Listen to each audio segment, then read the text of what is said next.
दुनिया के सबसे लंबे संविधान भारत के संविधान को बोरोड कॉन्स्टिट्यूशन अर्थात उधार का संविधान क्यों कहा जाता है। किन किन देशों के संविधान से क्या क्या लिया गया है अपने भारत के संविधान में। आइए इन्हीं सब बातों को जानते हैं मेरे इस वीडियो में। हाय फ्रेंड्स, मैं हूं धीरज पाठक और आप देख रहे हैं मेरा यूट्यूब चैनल लीगल रिव्यूज़। मेरा वीडियो अच्छा लगे तो लाइक और शेयर कर दीजिएगा। अगर मेरे चैनल पर नए हैं तो सब्सक्राइब करना नहीं भूलिएगा ताकि और भी अच्छे अच्छे वीडियो आप तक पहुंच सके।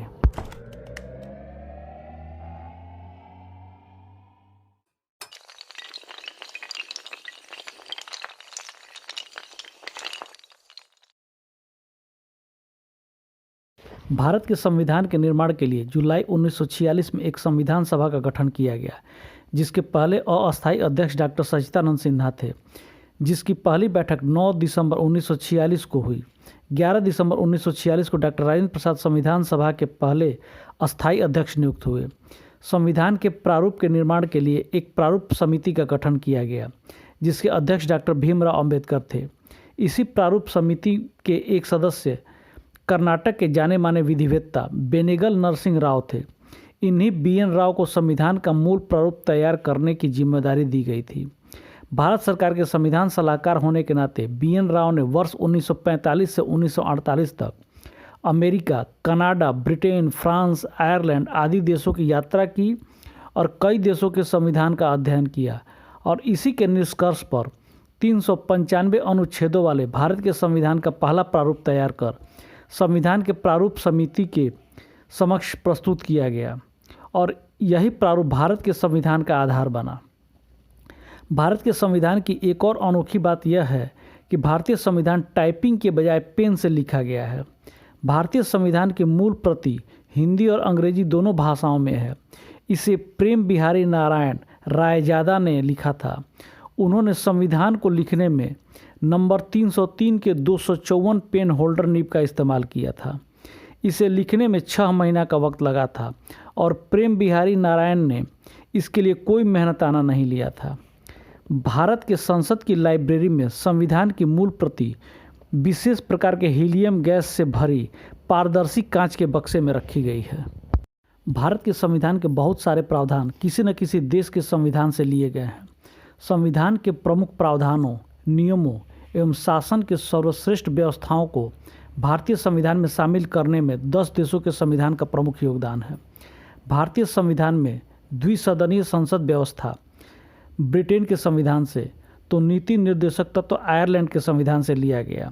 अमेरिकी संविधान से मूल अधिकार तथा संविधान की प्रस्तावना तो दक्षिण अफ्रीकी संविधान से संविधान में संशोधन, कनाडा से शक्तिशाली केंद्र वाले राज्यों की व्यवस्था, फ्रांस की संविधान से स्वतंत्रता, समानता एवं ऑस्ट्रेलियाई संविधान से समवर्ती सूची को अपनाया गया।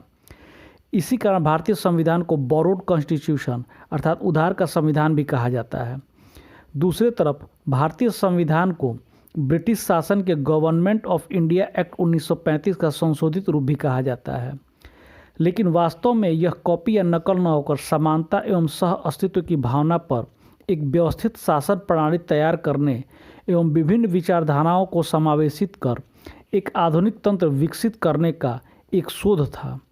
तो आइए हम जानते हैं कि भारत के संविधान में किस देश की संविधान से क्या क्या लिया गया है। संयुक्त राज्य अमेरिका के संविधान से मौलिक अधिकार, न्यायपालिका की स्वतंत्रता, संविधान की सर्वोच्चता, राष्ट्रपति का निर्वाचन एवं राष्ट्रपति पर महाभियोग, उपराष्ट्रपति, सर्वोच्च न्यायालय एवं उच्च न्यायालयों के न्यायाधीशों को हटाने की विधि, न्यायिक पुनरावलोकन की व्यवस्था तथा अनुच्छेद 360 के अंतर्गत वित्तीय आपातकाल को भारत के संविधान में शामिल किया गया। भारत की संसदीय शासन प्रणाली की व्यवस्था ब्रिटेन की देन है। मंत्रिमंडल प्रणाली, कानून निर्माण की प्रक्रिया, विधि का शासन, संसदीय विशेषाधिकार, न्यायालय के विशेषाधिकार, 2 सदनों वाली संसदीय व्यवस्था तथा एकल नागरिकता भारतीय संविधान में ब्रिटिश संविधान से लिया गया है। भारतीय शासन का मूल आधार राज्य के नीति निर्देशक तत्वों को भारतीय संविधान में आयरलैंड के संविधान से लिया गया है। भारतीय संविधान का अनुच्छेद 37 के अनुसार नीति निर्देशक तत्व देश के मूल आधार हैं और कानून के निर्माण में इन सिद्धांतों को लागू करना राज्य का कर्तव्य होगा। इसके अनुसार भारतीय संविधान के भाग 4 में शामिल राज्य के नीति निर्देशक तत्व संविधान को अनोखी विशिष्टता प्रदान करते हैं। इसके अतिरिक्त भारत के राष्ट्रपति के निर्वाचक मंडल की व्यवस्था, राष्ट्रपति द्वारा भारत के उच्च सदन राज्यसभा में साहित्य, कला, विज्ञान एवं सामाजिक सेवा आदि के क्षेत्र से विशिष्ट व्यक्तियों में से 12 सदस्यों के मनोनयन की व्यवस्था आयरलैंड के संविधान की देन है। जर्मनी के संविधान से भारत के संविधान में आपातकाल के समय के अधिकारों के संबंध में प्रावधान शामिल किया गया है। आपातकाल के दौरान राष्ट्रपति के पास मौलिक अधिकारों के निलंबन संबंधी शक्ति तथा मूलभूत अधिकारों में सरकार द्वारा बदलाव करने की शक्ति जर्मन संविधान की देन है।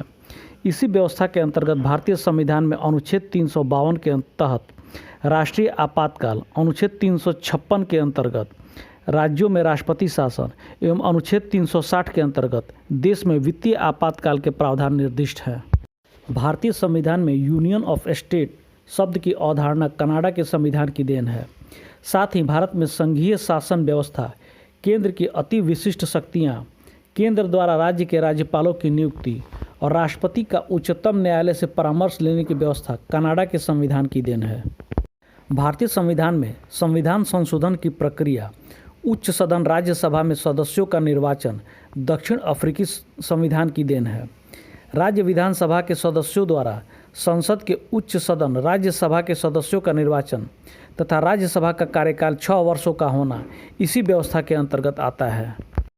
भारतीय संविधान में मौलिक कर्तव्यों का प्रावधान, मूल कर्तव्यों एवं प्रस्तावना में सामाजिक, आर्थिक और राजनीतिक न्याय का आदर्श तत्कालीन सोवियत संघ के संविधान से लिए गए। पंचवर्षीय योजना भी सोवियत संविधान की देन है। आपातकाल के दौरान भारतीय संविधान के भाग 4A में 42वें संविधान संशोधन अधिनियम 1976 द्वारा मौलिक कर्तव्यों को शामिल किया गया। ऑस्ट्रेलिया के संविधान से प्रस्तावना की भाषा, केंद्र राज्य के संबंध तथा शक्तियों का बंटवारा, समवर्ती सूची, संसद के दोनों सदनों की संयुक्त बैठक, वाणिज्य व्यापार की व्यवस्था भारतीय संविधान में ली गई है। फ्रांस के संविधान से गणतंत्रात्मक व्यवस्था तथा प्रस्तावना में स्वतंत्रता, समता, बंधुत्व के आदर्श का सिद्धांत भारत के संविधान में लिया गया है। भारतीय संविधान में विधि द्वारा संविधान को स्थापित करने की प्रक्रिया जापान के संविधान से ली गई है। अगले वीडियो में कुछ और रोचक और ज्ञानवर्धक बातें लेकर आऊँगा। आप मेरे चैनल से जुड़े रहिए और मेरा सपोर्ट करते रहिए।